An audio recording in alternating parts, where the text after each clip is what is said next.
वाकई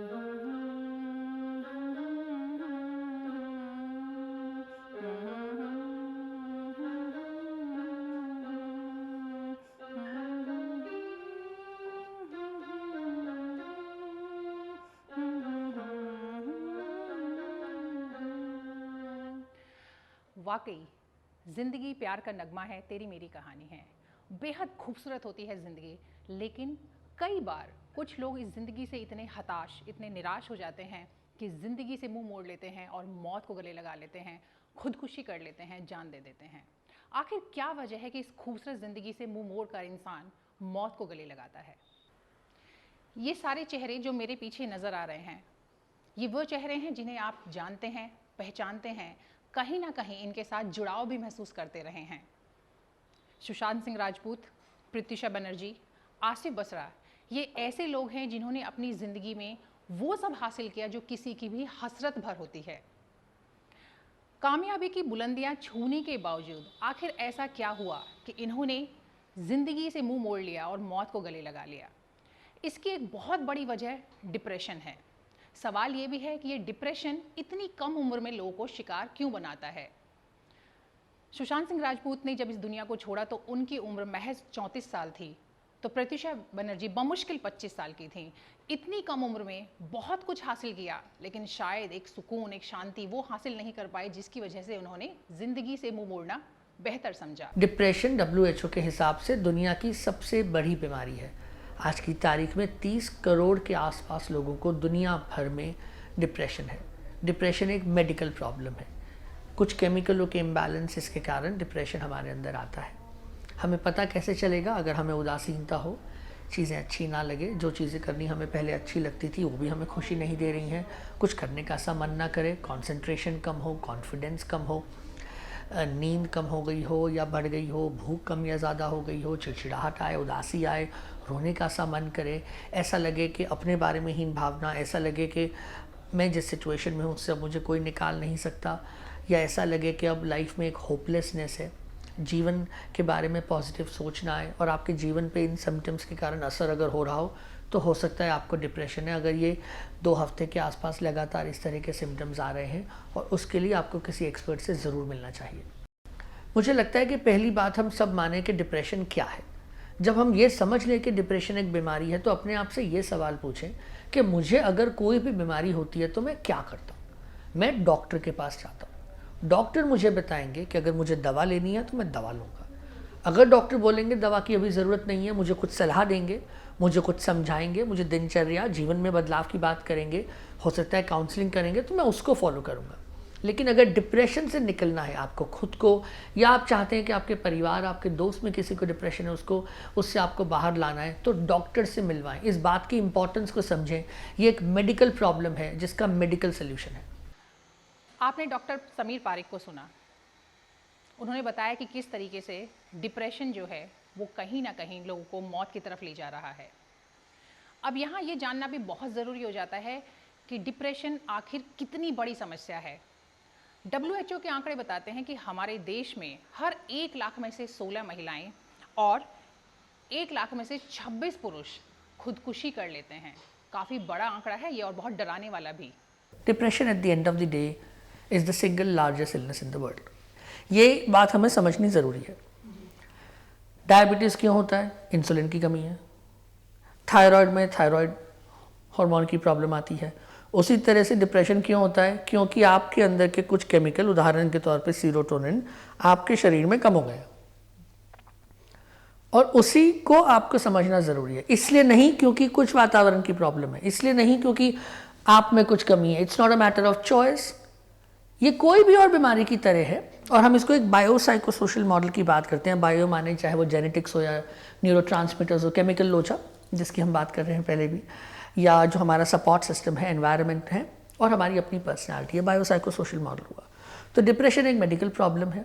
अगर आपको डिप्रेसिव सिम्टम्स आ रहे हैं, मतलब उदासीनता, चीज़ें करना अच्छा नहीं लगना, खुशी नहीं मिलना, अकेलापन लगना, जीवन अंधकार में लगना, भविष्य अंधकार में लगना, जो करना अच्छा लगता था अब अच्छा नहीं लगना, स्लीप पे या एपेटाइट पे असर होना, फोकस कंसंट्रेशन नहीं होना, लाइफ में मज़ा नहीं आना, इस तरह के सिम्टम्स अगर 2 हफ्ते के आसपास लगातार चल रहे हैं, हो सकता है आपको डिप्रेशन है। आपको एक एक्सपर्ट से बात करनी चाहिए, अपने नज़दीकी डॉक्टर से बात करें, किसी से बात करें। और जो इसका इलाज होगा, जिसमें दवाइयों का रोल है, जिसमें केमिकल इम्बैलेंस को ठीक किया जाता है, साइकोथेरेपी यानी काउंसलिंग का रोल है, जिसमें खास करके कॉग्निटिव बिहेवियरल थेरेपी यानी जिस तरह से हम सोचते हैं, जिस तरह से हम इंटरफेस करते हैं, उसके ऊपर काम किया जाता है। और जो सोशल सपोर्ट है, एनवायरमेंटल सपोर्ट है, मुझे लगता है कि अगर हम अपने स्टिग्मा को कम कर सकें, अगर हम डिस्क्रिमिनेशन को कम कर सकें, हम अवेयरनेस बढ़ा सकें, हम मानसिक चिकित्सा, मनोविज्ञान के बारे में जितनी ज़्यादा बात करेंगे, उतना समाज में स्टिग्मा कम होगा, लोग बात करेंगे, लोग हेल्प लेंगे। Help seeking is the solution, avoiding that help will increase the problem. जितना ये जानना, ये समझना ज़रूरी है कि डिप्रेशन एक बीमारी है किसी भी दूसरी बीमारी की तरह, और इसका इलाज भी उतना ही ज़रूरी है और उतना ही मुमकिन है। उतना ही ये जानना भी ज़रूरी है कि अगर आपके घर में, आपके आसपास किसी को डिप्रेशन है, तो वहाँ पर आपकी भी एक भूमिका होती है उसे डिप्रेशन से बाहर निकालने में। अगर आपके आसपास आपको लग रहा है किसी को प्रॉब्लम चल रही है, डिप्रेशन ही चल रहा है, तो एक तो उनको मदद करें कि वो किसी सही डॉक्टर के पास जाए। दूसरा, उनको किसी भी तरह की हीन भावना ना आने दें, क्रिटिसाइज़ ना करें, उनकी गलती ना निकालें, उन्हें ये ना बोलें कि तुम्हारे कारण ये हो रहा है। उन्हें बताएं कि खुद भी पढ़ो इसके बारे में, देखो ये एक प्रॉब्लम है, अपनी किसी की हेल्प ले सकते हैं। उनको रूटीन ब्रेक करने में हेल्प करें, उनको थोड़ी पॉजिटिव एक्सपीरियंसेस लाने में हेल्प करें। सबसे इम्पॉर्टेंट, उसको महसूस कराएं कि आप उनके साथ खड़े हैं। और अगर आपको खुद को डिप्रेसिव फीचर्स आ रहे हैं, तो जैसा मैंने कहा, डॉक्टर से मिलना एब्सोल्युटली ज़रूरी है। बट उसके साथ पूरी कोशिश करें कि जितनी बेस्ट दिनचर्या आप रख सके रखें, जितना हो सके लोगों से बात करें, अपनी भाव, अपने विचार को व्यक्त करें, अंदर बंद करके ना रखें। जो आपकी हॉबीज़ या जो चीज़ें आपको अच्छा लगाती हैं, खुशी देती हैं, मन को शांति देती हैं, उनको ज़रूर थोड़ा थोड़ा सा करने की कोशिश करें। ना भी कर पा रहे हो तो भी अपने आप को हल्का सा पुश करें, थोड़ा इतनी कोशिश करें। ना सिर्फ सुशांत सिंह राजपूत, प्रत्यूषा बनर्जी या आसिफ बसरा जैसे लोग जिन्होंने की अपनी जान दे दी, बल्कि ऐसे बहुत से लोग रहे हैं जिन्होंने बेशक खुदकुशी ना की हो, लेकिन डिप्रेशन का शिकार ज़रूर रहे हैं। आपने दीपिका पादुकोण के बारे में सुना होगा, उन्होंने किस तरीके से मीडिया के सामने आके बताया कि एक दौर था जब वो डिप्रेशन में थी और यहाँ तक कि वो ज़िंदगी से बुरी तरीके से हताश हो चुकी थी और किसी भी काम में उनका मन नहीं लगता था, यहाँ तक कि उनको सुसाइड के भी थॉट्स आते थे। लेकिन दीपिका पादुकोण ने वक्त पर मदद ली, एक्सपर्ट की मदद ली और अपनी इस समस्या से छुटकारा पाया। ऐसा नहीं है कि ग्लैमर वर्ड से जुड़े हुए लोग ही डिप्रेशन का शिकार होते हैं, पुलिस जैसा महकमा भी इससे अछूता नहीं है।